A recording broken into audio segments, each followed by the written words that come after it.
Francisco Donofrio, buenas noches. Un gusto estar acá después de muchos años. Después de muchos años. Compartimos. Lo que no significa que durante estos años no hemos conversado. Sí, Ahora, venís a hablar sobre la pandemia no virósica más tremenda que tiene que enfrentar el mundo, el sobrepeso y la obesidad. Sí, pero vos sabés que es una situación muy grave que no se le da la real importancia, donde están involucrados muchos actores.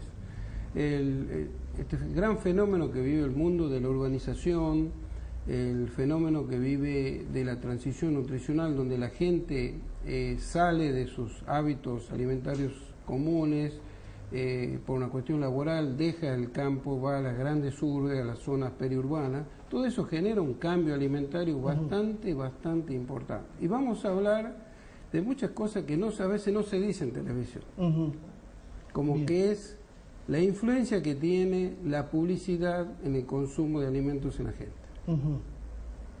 Porque vos sabés que la gente compra alimentos, pero la publicidad de alimentos hay expertos en marketing, hace que la gente consuma alimentos, sobre todo alimentos de alto valor calórico, alimentos que hace que la gente se vuelva en cierta forma adicta a eso, y hace que la gente coma más y más. Hay una ecuación muy sencilla para que la gente aumente de peso y todo el mundo lo sabe. Si comes mucho y gastas poco, empezás a acumular grasa. Sí. Y la grasa es un tejido bastante peculiar. La grasa, cuando se empieza a acumular, es un viaje de ida. Se empieza a acumular y puede pasar que la gente haga un tratamiento, se cuida, pero esa grasa se queda. La tendencia es que esa grasa o se queda o sigue aumentando. Entonces, ¿qué pasa? La persona con aumento de grasa en una primera etapa puede ser que sea, como el gordito, pues yo estoy sano, no tengo nada. Esa evolución normal de ese aumento de grasa y sobre todo la grasa que se deposita en el abdomen, en la panza, que es el típico panzón, sí. o decir la panza del casado, la panza del cervecero, sí, que se dice. Sí. Esa que es muy común, sí. Esa es la panza más peligrosa, que está relacionada con la posibilidad de que esa persona sufra sobre todo problemas o enfermedades cardiovasculares, que sea hipertenso, que sea diabético, pero hay que tener en cuenta de que la obesidad es un problema cuando ya empieza se empieza a asociar con otra enfermedad. Hay que considerar una verdadera enfermedad, lo que vos dijiste en un Bien, principio. Vos lo que estás diciendo es, uno cree que es simplemente un trastorno alimenticio, pero es mucho más que eso, porque alguien que tiene un problema cardiovascular tiene una enfermedad asociada a otra.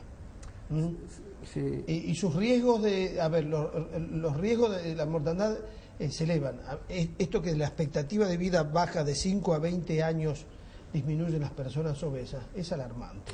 Un obeso tiene 3 posibilidades más de sufrir un infarto. Eso es algo... Pero eso se sabe, se dice, pero ¿por qué no hay conciencia? Porque, yo tengo tal vez una explicación. Cuando vos vistes a las primeras personas con problemas de sobrepeso y obesidad, te llamaron la atención.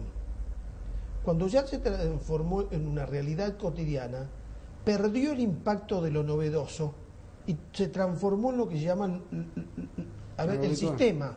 No rompe el sistema. Tu sistema mental es que vos salís a la calle y esta persona tiene que estar. ¿Sabés cuándo te va a llamar la atención? Cuando no esté. ¿Me entendés? Entonces, esto no llama la atención. No está muy difundido los problemas que tiene el sobrepeso y la obesidad. Algunos lo quieren reducir culturalmente a un problema de estética o de moda. No hablan sobre el tema de enfermedad. No se habla sobre el negocio que hay detrás de todo esto. Totalmente. De los alimentos que no dicen la verdad en sus empaques sobre la cantidad de calorías y de grasa que tienen. Yo quiero separar grupos poblacionales. El grupo poblacional que está más afectado por el problema de la obesidad es el pobre. Vamos a decir, no, pero el pobre desnutrido sí.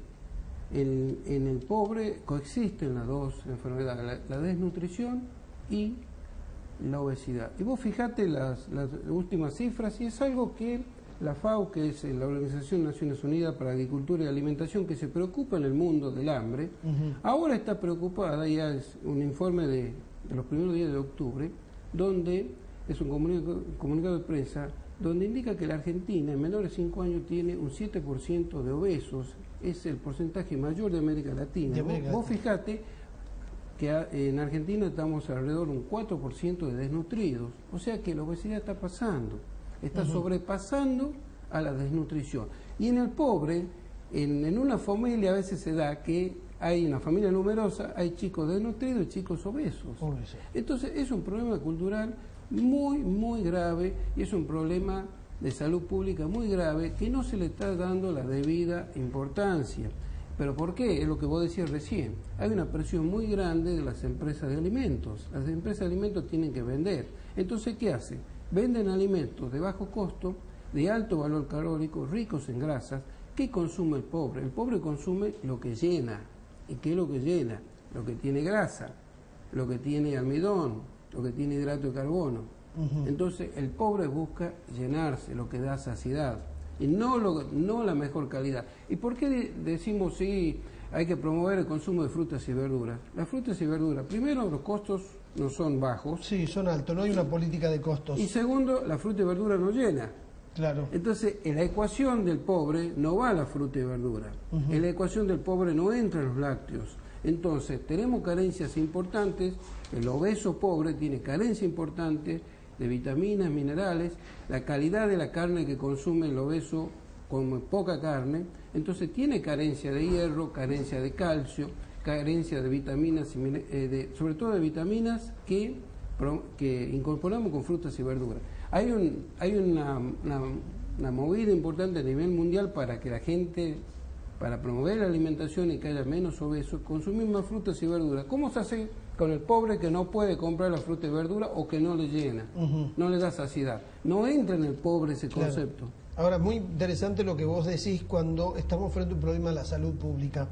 Aquel que no tiene cobertura social se va a tener que hacer, lo va a tener que hacer frente al Estado con el sistema público. Y aquel que tiene cobertura social va a cargar a la obra social de un costo mayor. O sea, hacia adelante se cambian las ecuaciones económicas. ¿Sabés que hay estudios de proyección para los próximos años? Si no se revierte el tema de obesidad, sobre todo de la obesidad en los sectores más pobres, van a colapsar los sistemas de salud pública en América Latina, van a colapsar, no es una cosa que... Claro. ¿Con qué presupuesto? ¿Sabés lo que cuesta hacer un costo de un cateterismo, un paciente infartado, un paciente que hace un ACV, el diabético, lo que cuesta? Todo eso está asociado con la obesidad. Bien. Ahora, es dramático leer los informes. El 70% de los niños actuales serán adultos con sobrepeso en el 2030. Estamos a 20 años. Pareciera que falta mucho, no falta nada. No falta nada y se dan todas las condiciones. Volvemos a hablar, la urbanización, la gente se mueve poco. Sí, el sedentarismo. Hay una gran oferta de alimentos por parte de la industria que a veces es, yo diría, pecaminosa la oferta que hay porque...